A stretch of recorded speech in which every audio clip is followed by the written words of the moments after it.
Summertime thriller book recommendations.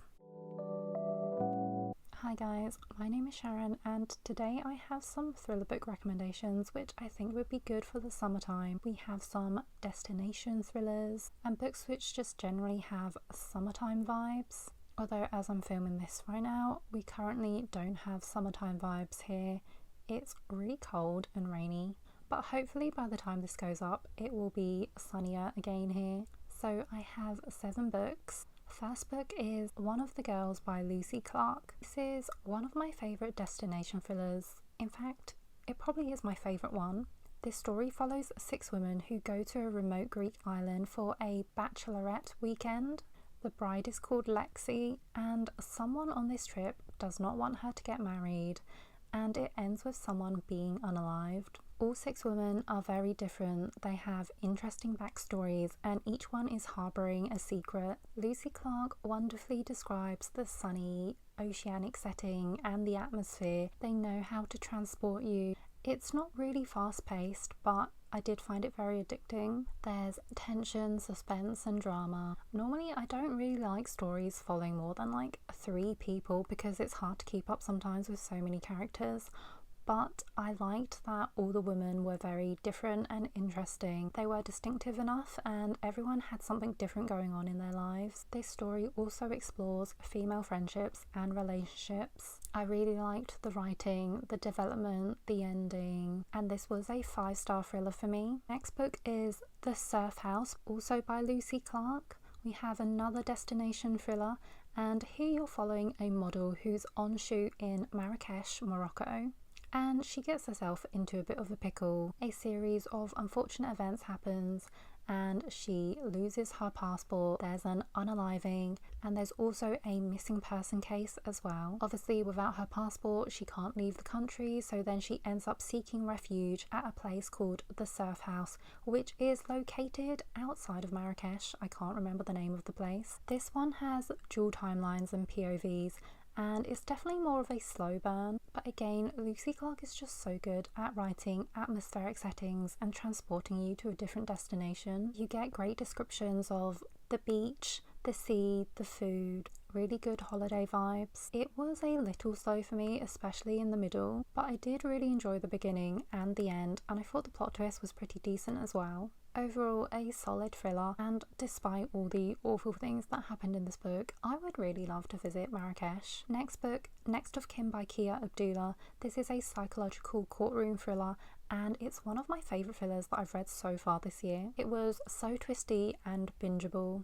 Not a destination thriller, it's actually set in the UK, but it is based on the hottest day of the year in the UK, which is quite fitting because we recently just had that and oh my god, it was so hot. In this thriller, you are following a career woman called Layla, and she's on trial for accidentally leaving her 3-year-old nephew in the back of her car on the hottest day of the year in the UK. Her brother-in-law basically called her up to ask her for a favour to take him to nursery, and while she's in the car, she gets a phone call from work and she just completely forgets about him until her brother-in-law calls her up like, the nursery phoned and they said he never made it to nursery, and that's when she realizes she left him in the back of her car. Trigger warning for what happens to this child. So you're following her on trial where she has to prove her innocence, that she genuinely just forgot about him. Layla and her sister, who is the mother of this 3-year-old, have a very interesting sister relationship.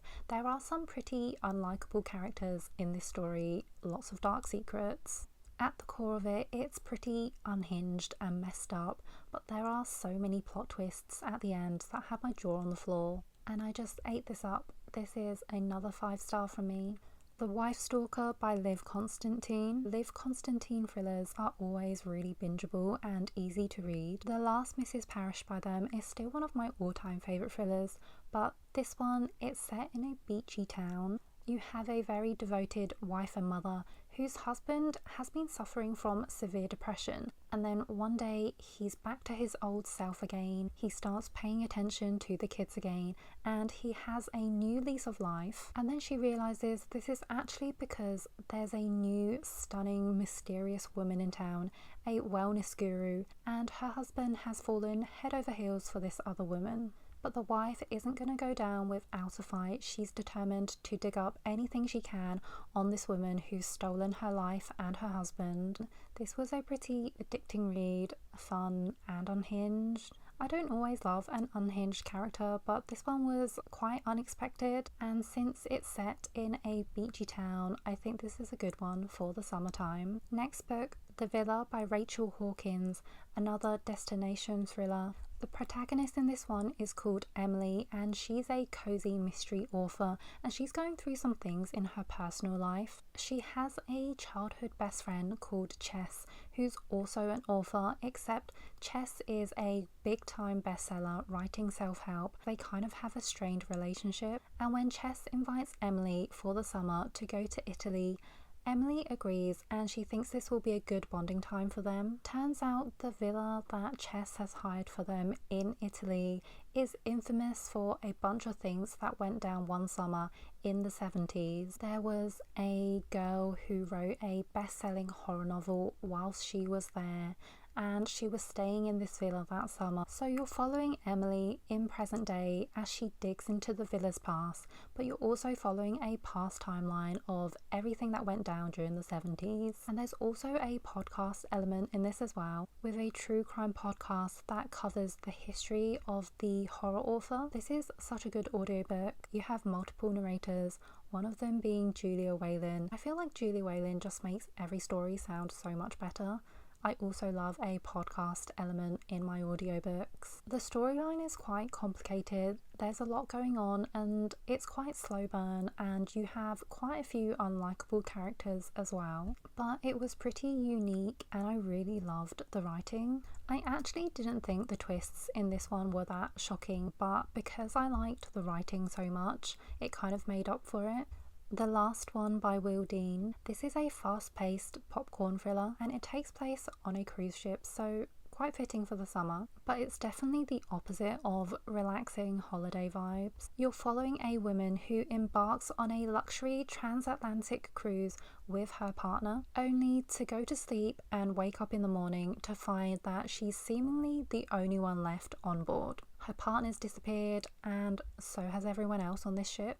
That's literally all I can tell you about this, because anything else is literally a spoiler. The premise of this was super intriguing to me. I don't think I loved this as much as the blurb. I had no idea what direction this thriller was heading towards. I feel like I can't even tell you what subgenre of thriller this is, because again, it will just give too much away. Also, it's really fast paced and has really short chapters, so it is easy to binge. I do recommend if you don't mind something that's quite far-fetched. Then the seventh and final book on this list, The Bride's Secret by Rosie Walker. Summer is peak wedding season, although I feel like I cheated a little bit with this one because the bride doesn't even get that far. She wakes up on the day of her wedding with her fiance bleeding out next to her. He's been violently unalived, and she wakes up with a knife in her hand. She has no idea what happened whilst they were sleeping. She is obviously shocked and devastated. She's lost the love of her life, but she thinks she looks pretty guilty. The evidence is pointing to her, so she decides to flee the scene. You're also following another woman, and she's a stay-at-home mum living a relatively quiet and peaceful life. She has a husband and children, and then she starts volunteering at a support helpline, and it's here where she starts receiving strange calls from a mysterious woman. This book is set in Scotland, and I did enjoy the audiobook because I do like a Scottish accent. I'm not sure I loved how it panned out and the ending, but read this if you like something fast-paced and if you like underrated thrillers. So those were my 7 thriller book recommendations for the summer. Let me know if you have any thriller recommendations as well. If you liked this video, please like or subscribe. It would really help this channel out. I post mainly book recommendation videos. I read a lot of thrillers, but also other genres as well. Thank you for watching, and I'll see you in my next video.